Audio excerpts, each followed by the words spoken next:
نحمدہ و نصلی و نسلم علی رسول الکریم اما بعد فاعوذ باللہ من الشیطان الرجیم بسم اللہ الرحمن الرحیم۔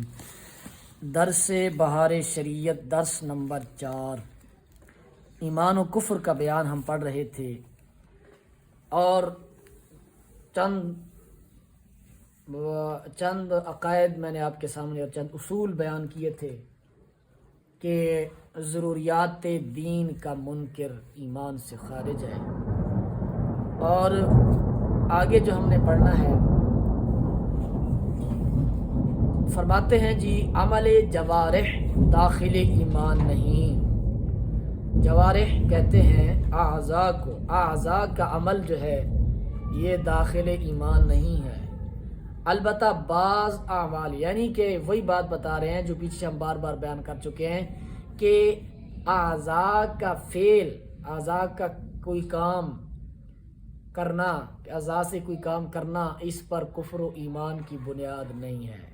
ہاں بعض افعال، جیسے اب کوئی نماز نہیں پڑھتا تو وہ کافر نہیں ہے، گناہ گار ہے، فاسق ہے۔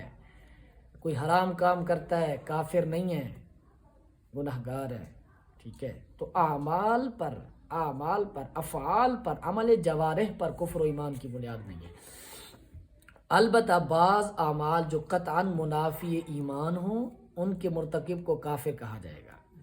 وہ افعال بعض جو قطعاً ایمان کے مخالف ہوں، منافی ہوں، ان کے مرتکب، ان کے کرنے والے کو کافر کہا جائے گا، جیسے بت یا چاند سورج کو سجدہ کرنا، یا قتل نبی، کسی نبی کا قتل، یا نبی کی توہین، یا مصحف شریف یعنی آسمانی کتاب، یا کعبہ معظمہ کی توہین، اور کسی سنت کو ہلکا بتانا، یہ باتیں یقیناً کفر ہیں، اگرچہ یہ افعال ہیں، اعمال ہیں،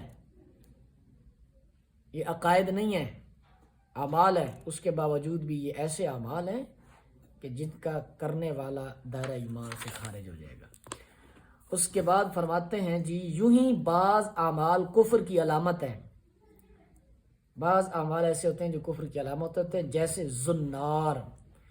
زنار ایک دھاگا ہوتا ہے، ڈوری ہوتی ہے جو ہندو لوگ گلے سے بغل کے نیچے تک ڈالتے ہیں، اور عیسائی، مجوسی اور یہودی کمر میں باندھتے ہیں، اس کو زنار کہتے ہیں، جو فعل علامات کفر ہیں۔ اس طرح کشکا لگانا، سر پر چوٹیاں رکھنا، یہ چند بال منت کے طور پر ہندو رکھتے ہیں، باقی سارا سر مڈا دیتے ہیں۔ چوٹیاں رکھنا، کشکا لگانا، ہندو جو لگاتے ہیں سرخ نشان، ایسے افعال کے مرتکب کو فقہائے کرام کافر کہتے ہیں۔ اسی طرح اعلیٰ حضرت امام علیہ سنت فتاوی رضویہ شریف میں،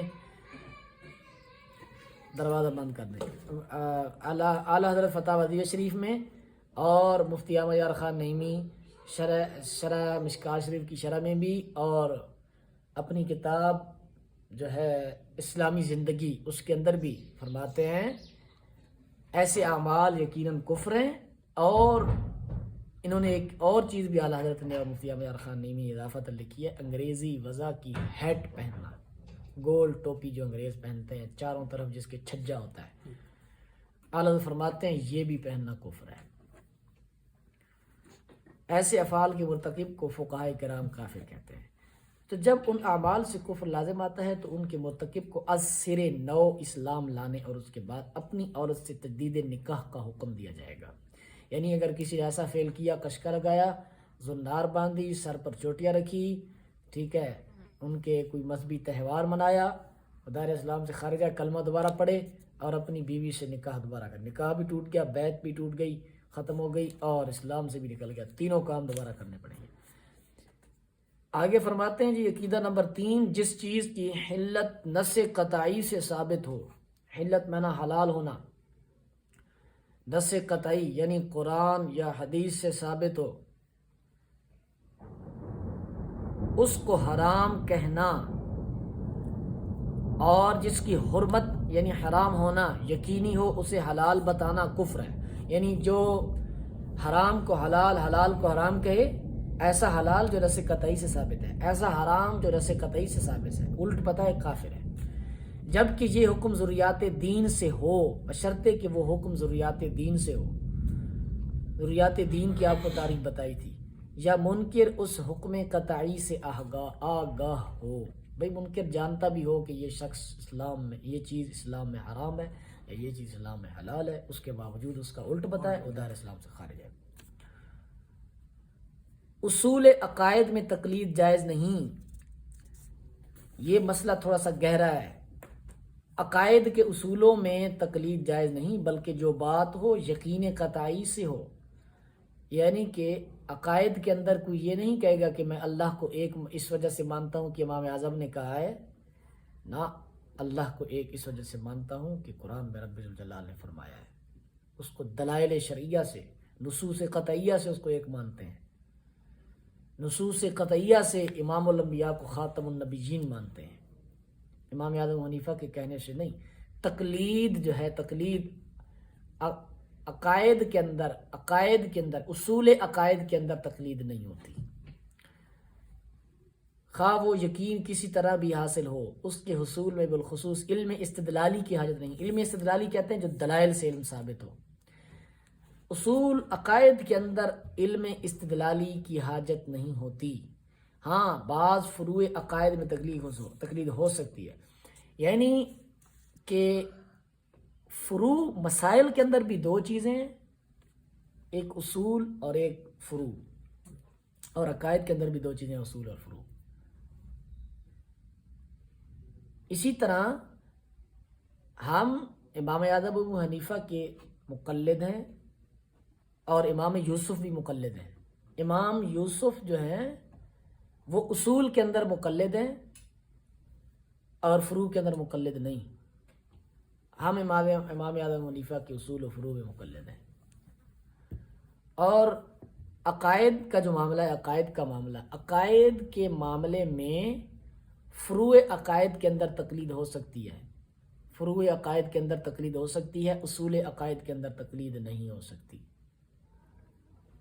اس لیے ہمارے حضرت صاحب فرماتے تھے کہ عقائد میں قیاس منافق کرتا ہے۔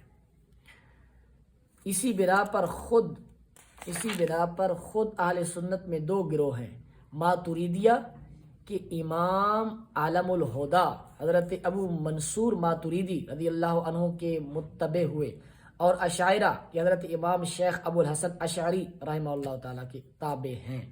یہ دونوں جماعتیں اہل سنت کی ہیں اور دونوں حق پر ہیں، آپس میں صرف بعض فروع کا اختلاف ہے۔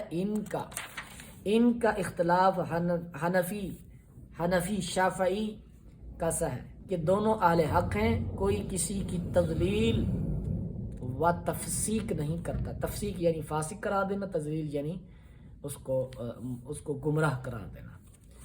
تو اب یاد رکھنا ہے، اہل سنت کے مسائل کے اندر، فروع کے اندر 4 امام ہیں۔ کون کون سے؟ امام اعظم ابو حنیفہ، امام مالک، ترتیب سے بولیں، امام شافعی اور امام احمد بن حنبل، یہ 4 امام ہیں۔ اور عقیدے کے اندر اہل سنت کے 2 امام ہیں۔ کون سے جی؟ ابھی نام بتائے ہیں، ابو منصور ماتریدی، ایک ابو منصور ماتریدی اور دوسرے ابو الحسن اشعری۔ تو یہ 2 اہل سنت کے عقیدے کے امام ہیں، لیکن انہوں نے اجتہاد اصول عقائد کے اندر نہیں بلکہ فروع عقائد کے اندر کیا ہے۔ تو یہ آج کا درس تھا، درس نمبر 4۔ یہ در حقیقت تو مسئلہ بہت گہرا ہے، اس کو انشاءاللہ پھر کسی مقام پر مزید وضاحت کے ساتھ بیان کریں گے۔ ھذا واللہ تعالی اعلم بحقیقت الکلام۔